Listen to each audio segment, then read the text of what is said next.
hilahin yung toxin palabas. So hindi lang detoxifying ang hangin, ay hindi lang siya hydrating, it is also detoxifying.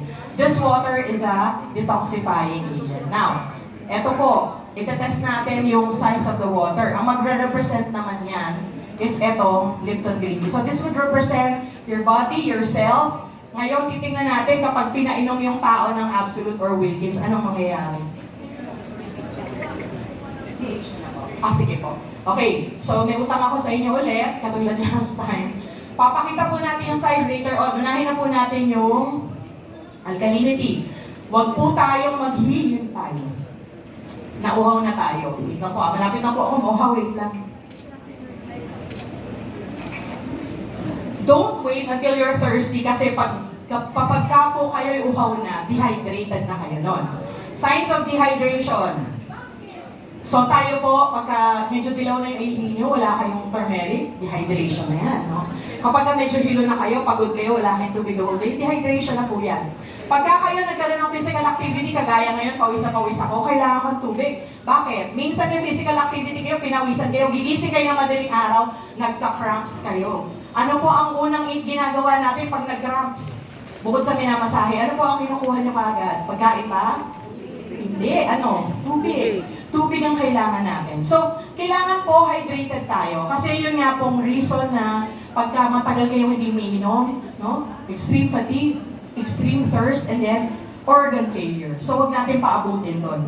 So, we have to stay hydrated to protect our brain, our heart, our kidneys, and our muscles. Yan, ito na yung third property na sinasabi ni Sir Ed. Sa pH na to, sa pH chart, meron siyang dalawang side, sickness and health side. Saan niyo po gustong pumunta dyan?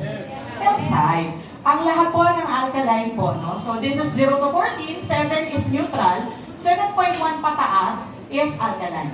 6.9 pababa is acidic. Sino po ang nagsasabi na, Dok, okay lang po ba? Parati tayong alkaline? Opo, kasi ang every minute, every second, gusto ng katawan mo, ibalik ka sa pH na alkaline, which is the pH of your blood.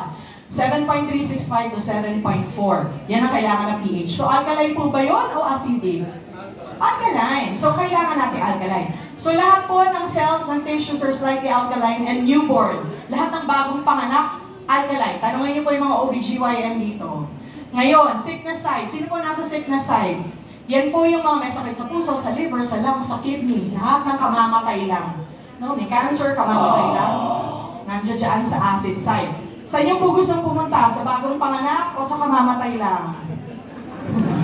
Nakatawa, alam, kamamatay. Ay, hindi, bagong panganak. So, ganun po.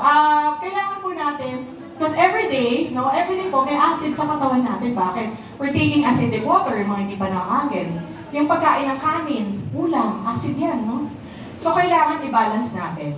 Taking Kangen water, hindi naman po tayo pupunta sa 9.5 kahit 9.5. Babalik lang kayo sa 7.365 to 7.4 yung blood pH natin. Ang maganda lang kay Kangen, once nag-acid tayo ng mga kinakain, iniinom, may mga acid wastes.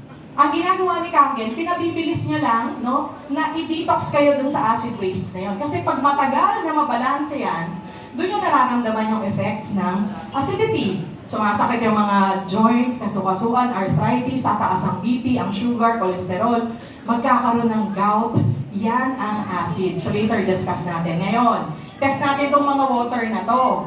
Kapag ka nandoon sa orange, yellow, light green, lahat po yan acid.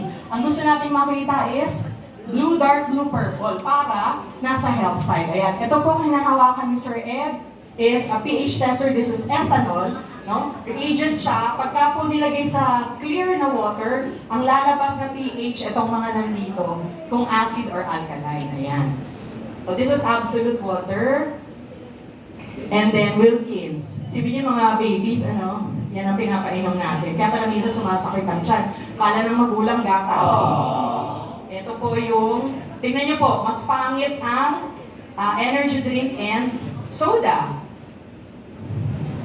Yan. Meron na po bang maganda at gwapo na nasa taas ng stage? Meron na po. Ayan, ang alak. Meron din. Tapos, ang Kangen. Ayan. Sino po ang Yes. Sino lang po ang nasa health side sa mga yan? Meron na po lifting tayo, this one, absolute lifting. This one, absolute. Sinasabi natin, lahat ng bottled water is mali. Kaya naman, di ba, pag uwi ng bahay, bumawi po kayo, no? Inom tayo ulit ng Kangen, magiging violet pa rin. Ito po, sinasabi ni Sir Ed kasi hindi talaga kaya. 1:28, 1:32. So, isa-isang baso ng Kangen, pagka po uminom kayo ng ganito, Gatorade, painumin niyo po ulit yung patient times 28. So, wag lang isang ganito kasi 16 na litro ang Kangen. Magiging sirena na po yung papainumin ninyo. So, para po mag-okay tayo kaagad, bawasan natin itong mga to. No? So, para hindi lang tayo ganun kakaagad na magkakaroon ng acidity. Okay? Ito nga okay pa eh. Pero syempre, it's not healthy for the liver and for the kidneys. Syempre, ito po yung ating pagka-okasyon lang. Okay? Like, ano ba okasyon, Sir Ed? Sunrise, sunset. Yan. Okasyon na po yun, di ba? So, yung sunrise, pwede ka uminom. Sunset, pwede ka uminom. Twice a day. Okay, so, ito po iti-testing natin. What if? Ito po yung ating sinasabi natin. Di ba maliliit na po ang size na Kangen, sabi natin. Paano pag paiinumin natin yung tao, sir, ng ganito? Lipton. So, ito po yung katawan ng tao, pinainom natin siya ng absolute water. Sabi natin, di ba, i-hydrate daw yung tao na to, or absolute or Wilkins po. Ito na lang po, mas marami. So, syempre po, ang sabi natin, yung mga ganitong regular water, malalaki yung size. So, pag malaki yung size, mahihirapan siyang mag-create ng tea. Bakit? Kulang ng element of heat. Kasi hindi lumit yung water. Now, pagka, kunwari, tinesting natin itong si Kangen, sabi natin, maliliit ang size niya. Tingnan niyo po, ano po nangyari? Diba? Napakaganda ng hydration ng Kangen sa katawan ng tao. Uminom lang siya ng ganito, same amount, hydrated ka na. Now, di ba Sir Ed, minsan sasabihin nila, syempre basa na yan, no, with Kangen. So, tinanggal natin yung, eto, ayan. After po i-dip sa ganito, ilalagyan natin ulit ng water. Kung basa yan, mag-yellow na yan. Ano po nangyari?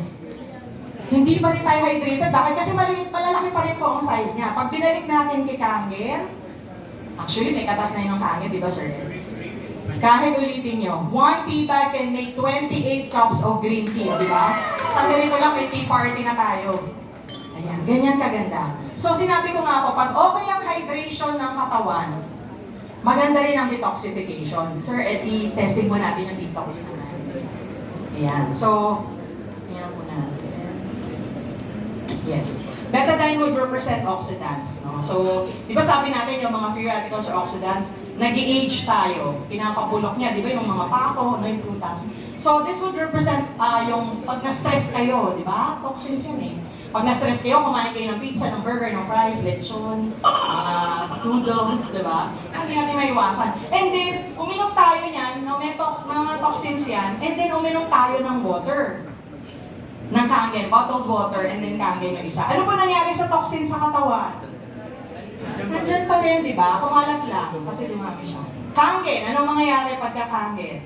Kangen po is, natutulungan tayo to dito. So, iiihi nyo lang yan, isi-CR nyo lang yan, di ba? So, ganyan lang. Ano pong gusto nyo? Hindi naman kayo tumitigil kumain, pero wala kayong pang detox kapag di kayo nakakain. Pero si Kangen po, di ba? Yan ang maganda kay Kangen. Every time po na umiinom kayo neto, it will aid in detoxification. Hydration, detoxification, bibigyan kayo ng alkalinity, bibigyan po kayo ng anti-inflammatory. Alam niyo po ba yun? Maganda for inflammation. Lalo po tayong utang, ano? Ayan, tapos na po yung lahat ng slides. Okay. So, alam niyo po ba na we accumulate acid through the following? Hindi lang po sa kinakain. Sir Ed, thank you po. Palakpakan po natin si Sir Ed. So, bad emotions. Alam niyo po ba yun? Bad trip lang kayo, may acid na nag-perform. Meron po dyan nag-ulcer. Na-atake ako ng ulcer sa sobrang stress, di ba? That's acid. No? Stress-related daw ang ulcer. Smoking, pollution, taking medications. May mga naka-medications tayo na bukod sa lahat ng gamot nila, meron pa silang antacid. Why?